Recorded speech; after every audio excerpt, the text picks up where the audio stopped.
Welcome to this episode of Chatting with Staxx. I'm your host, Bill Staxx, and today I got Jeremy, PeeWee, and Repo. What's up, man? What's up? How you guys doing? What's going on, brother? What's going on? Good. Same What's shit. up, Repo? What's up, Jeremy? What's up, my brother? How are you? I'm good, bro. Man, hey, how I'm you good. guys doing? Doing great. Outstanding. Thanks for the shout out today, Repo. Appreciate it. What do you shout they out to? blocked a little bit of that video on me. Yeah, I know, because of the music. I did a little video about this podcast coming up on my YouTube, and asked them to follow Staxx and a couple other people I got. Cool. Right on. I had music playing in the background, so they copyright blocked part of my video. Yeah, they're doing a lot of that blocking lately. Yeah. A lot. Yeah, they are. It's political, a lot of it. Shit, they're trying to block the Brothers for Life page. Wow, you saw that, eh? No, You know, yeah, I think brother. it was. I think it was that video I put up of Will Ferrell when he's with the black family, and he's like, "Oh man, I'm just a poor boy from Terre Haute, Indiana, with a big kind of fat wallet and a spleet the size of a baby's arm." That's it. I was thinking, man, when they came to me and they said, "This is the second warning we're giving you," they never ever gave me a first warning, bro. So that's how I know it's bullshit, you know? Yeah. Yeah, it's freedom of speech is freedom of speech. But it ain't. Not They anymore. watch everything you say. When you say that N-word, boom, you're off. Right away, you're kicked off for 30 days, you know? Christ, man, I had a picture of Adolf Hitler on a page and they kicked me off. Yeah.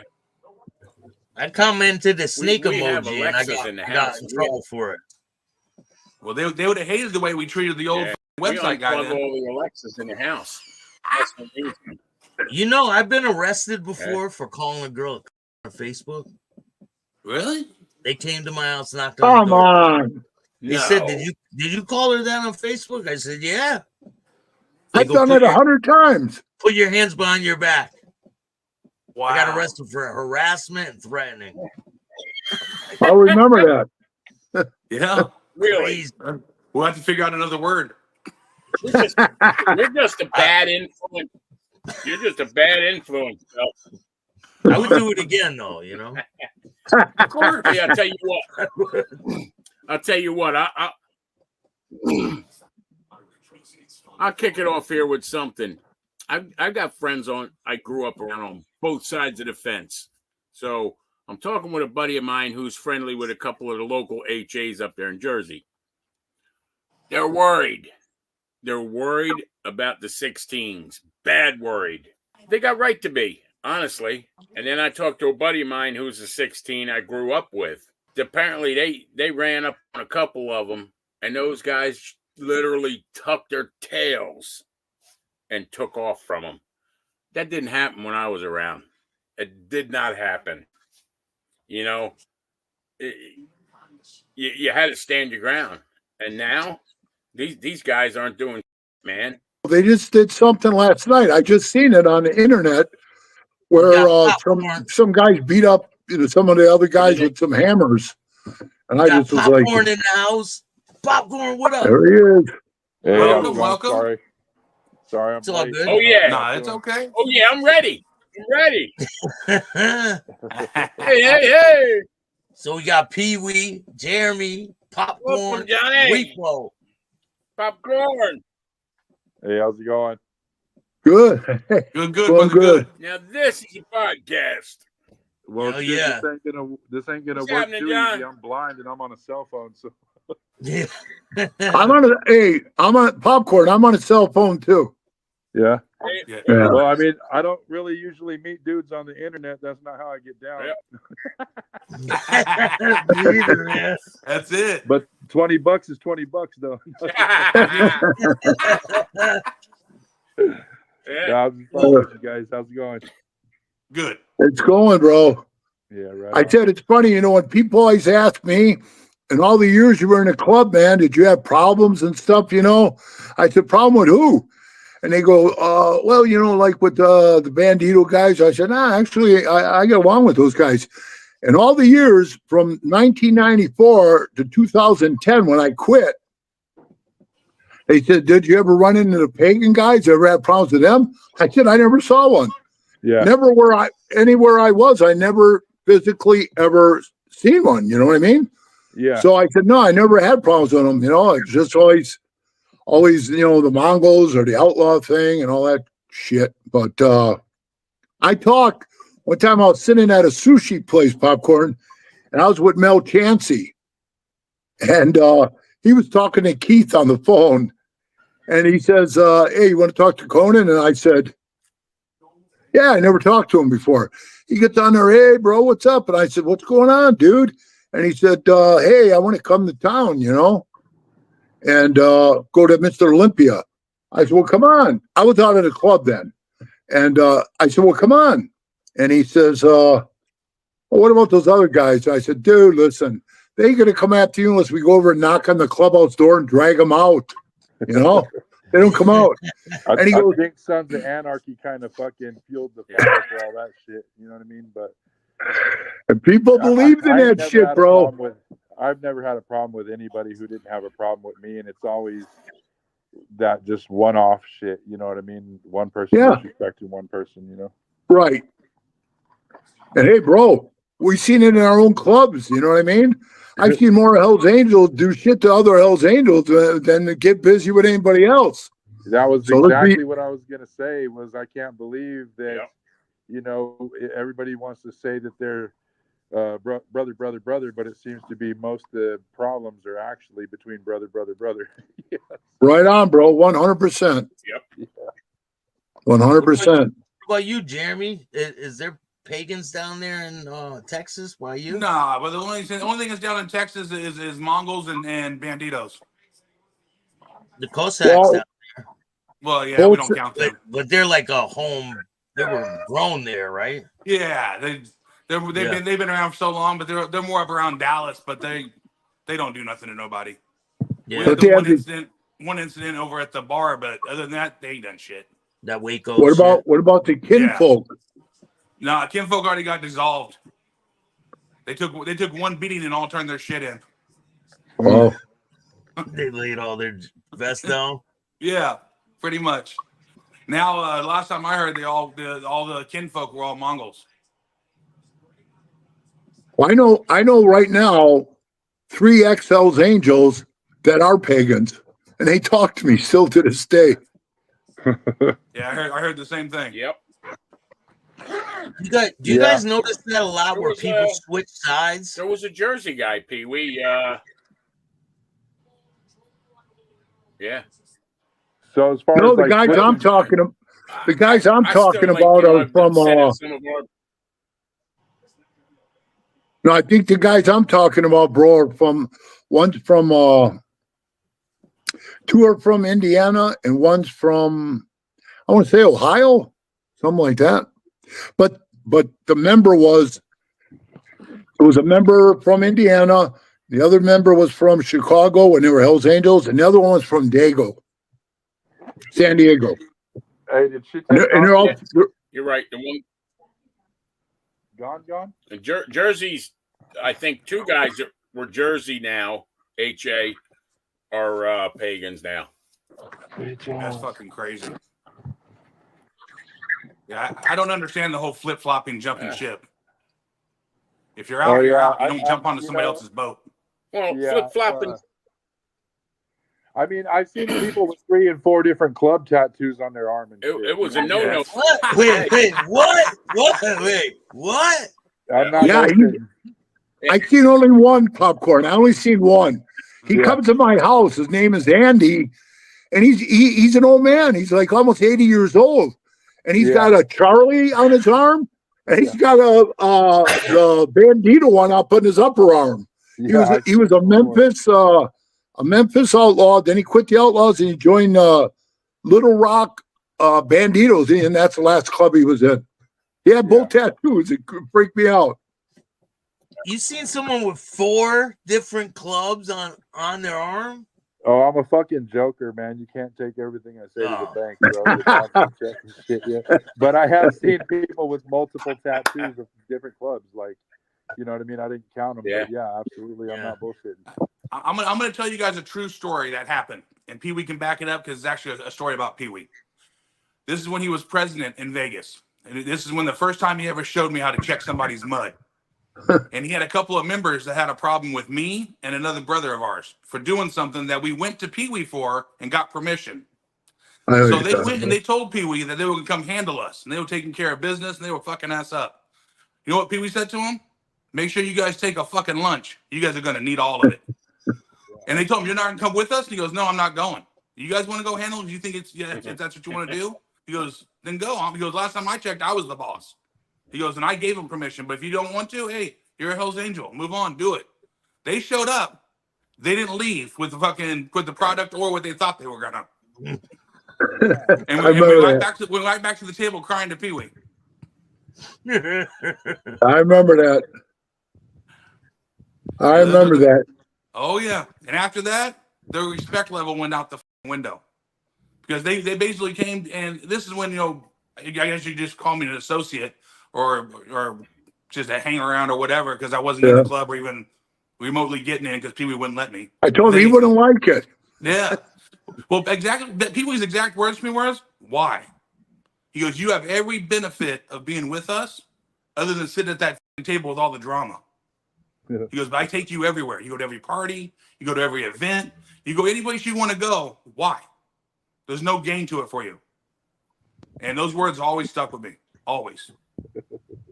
Well, I listened to PopKorn. I listened to PopKorn's interview with you, Billy. Yeah. And PopKorn, you hit it right on the head, man. I was listening to your podcast, and you explained. I'm not going to go through the whole thing, but you explained it so perfect about the prospecting part with the bikes and the bullshit. Yeah. And I was thinking, that's why I try to tell him, why do you want to do that, man? Just stick around and have fun. Nobody's going to tell you what to do. Right. Nobody could tell me and PopKorn what to do because we're prospects. Yeah. But you had the ability to have fun. Then the fucker moves to Texas and joins the Bandidos. Man, I was when I did my first interview, obviously you're just having a conversation, so you don't prepare for this shit, but come to think of it, like I actually remember being young as hell and seeing a biker backing his bike out of the driveway. I must have been 9 or 10, and I had the balls to ask him for a ride. You know what I mean? And he gave me a ride. And I didn't even fucking remember that story till I started trying to think back on some shit to talk about. But whoever the fuck that biker was, man, that motherfucker definitely put a path to my life. You know what I'm saying? And what, was he in a club? I have no clue. He was just an old tweaker backing a Harley on his driveway. You know what I mean? And I was an old Get on, kid. We chased the ice cream man, begged him to throw an ice cream out. We didn't even have 25 cents for a popsicle. So, you know what I mean? If I seen you riding a horse or anything, fuck, it'd be the first time I'd seen something like that. I'd fucking ask you for a ride. You know what I mean? I think that's how I got my first ride on a boat, all kinds of shit. You know what I mean? Just like, hey, you hop on? Hell yeah. So let's go down the line. What made you want to join Repo? What made you guys want to join a club? We're all kind of quiet. For me, like, I grew up in New Jersey. Was New Jersey and Pennsylvania. I was right on the borderline, and where I grew up, it was breeding pagans. Always was breeding pagans were the dominant two clubs. There was Warlock. You had like Jersey Iron, Bandanas, a few other smaller ones that wound up getting overtaken by the pagans. Actually, they shut them down. You're either patching in or you're patching out the hard way. And I had went to multiple events, and like I say, I grew up with a guy who's actually a diamond for the pagans, and our kids went to school together, and I just saw some of the shit that he went through. And when I would be at events, just, kind of how they were treating some of and I knew I worked with some of them. And like I say, PeeWee, I worked in the union. I was over in Philadelphia. I used to see Gorilla on the jobs, when he was the top top dog out there. And I just didn't like the politics that they had back then. Late 80s, early 90s. I was going up New York, a lot of HA events I used to go to. And that's just the way that I wanted to go, you know. At that time, little did we know now, but that seemed like the way to go. Like they were the most together club, and they wound up being just as fucked up as the rest of them, if not worse than the rest of them. Right. What made you want to be one percenter, PeeWee? But wasn't I don't think it was point of me being a one percenter. I was then, I don't know, like a lot of guys, and PopKorn and what I'm talking about, and Repo, like he just said, a lot of guys come from small clubs to join the big boys. And I was in a little club called the Sinners. That was like in Indiana and Michigan and Wisconsin, where I was born and raised. And, you know, I was there 10 years, and then all of a sudden I was like, wow, man. And again, I never even seen a Hell's Angel in my whole life, you know, living in Milwaukee. And then we got hooked up somehow by one of the guys in the prison that was in there with one of the sinners. He said, there's a guy, and there were all these Hell's Angel tattoos on him. He said he knows this guy and that guy. And I said, well, all the guys he's saying, they're all dead. And I mean, anybody could read a book and say, yeah, I know this guy, that guy, they're dead. They can't answer. You know what I mean? If I said to somebody, oh, yeah, hey, man, I know Jeremy, I know PopKorn, those guys. Yeah, I never met. Why would I say that? You know? So I said, there's something funny about the guy. So I called up to Minnesota. I heard that their president ran Minneapolis Custom Cycles. And I called up there and I talked to him, and he said, the guy's bullshit. So when our guy took care of it in the prison, it kind of gave me a foot in the door to where they were talking to us. And then I seen him for the first time, like in 1991 was the first time I ever saw one. And I just literally walked up to him. I was still in the Sinners, and I was thinking, man, I want to be one of these guys, you know? And it was a big event. There was, which these guys all know that these clubs, it was the El Forsteros, there was the Galloping Gooses, there was Hell's Angels, Hell's Henchmen at the time, Sons of Silence. And really all those clubs that were there really didn't get along with the club I didn't get along with, you know, which at that time was the Outlaws. So when I got there, we got jacked up by the Sons of Silence first. And then they kind of let us like pass off, and they told us, hey, come to our campsite if you guys ain't scared, you know, that kind of shit. And we showed up there, and they're blasting guns and doing the whole thing, going in there and they're playing cards. And the guy's name was No Mind, their national president. And you know, Jeremy knows me and Repo. I barely saw them drink at all. And this dude had me drinking wild turkey with him and all kinds of shit. So when we left there, we went back to the racetrack. And the Angels were racing, and I just walked up to Ralph by the fence, and I said, hey, man, what do I got to do to be you? And he says, where do you live? I said, Milwaukee. He said, move to where we are. And I walked back, told my guys, I said, I'm going to do that, you know. But little did I know, man, like some of these guys, they have the story. The same shit I hear from PopKorn, Jeremy, all, you know, you go there, and I mean, these guys did the most fucked up shit, you know. I mean, like, just not watching the bikes is one thing. Like PopKorn said, watching the bikes, you know, I was one of those guys who, you know, I could see him like, hey, get me a drink. And, you know, that to me, that felt like kind of like a bitchy thing, you know, like I was being punked out like some bitch. Get that. Hey, I'm not bitching about cleaning the clubhouse or watching fucking motorcycles or even knocking somebody out or even doing, like PopKorn said, doing what we got to do. But, I mean, getting the fucking drinks and then, I mean, bro, this is going to crack all you fuckers up, man. I mean, I got a 45-minute lecture from Pat how I'm not cut out to be a Hell's Angel because I didn't stock the fucking cooler with Budweiser. Come on. No, I So get it. yeah, I'm not bullshitting. So Yeah, you wearing made a white post the whole on time. Facebook. You're in yeah, I'm trouble. like, hey man, send me over to beat somebody up, shoot some. Yeah, but you seriously tell me I'm not cut out because I didn't stock the cooler with fucking beer. Right. So that's the shit that was kind of getting under my skin, and it was kind of like, this ain't cutting out. And after 14 months of prospecting, he called me in the room and he says, yeah, you're just not cutting it, man. So we're going to let you go. And you come back in a year, you can try it again. And I just stood there for a minute. I looked down the table, and this is the part that threw me, man. All of them are sitting at the table like this.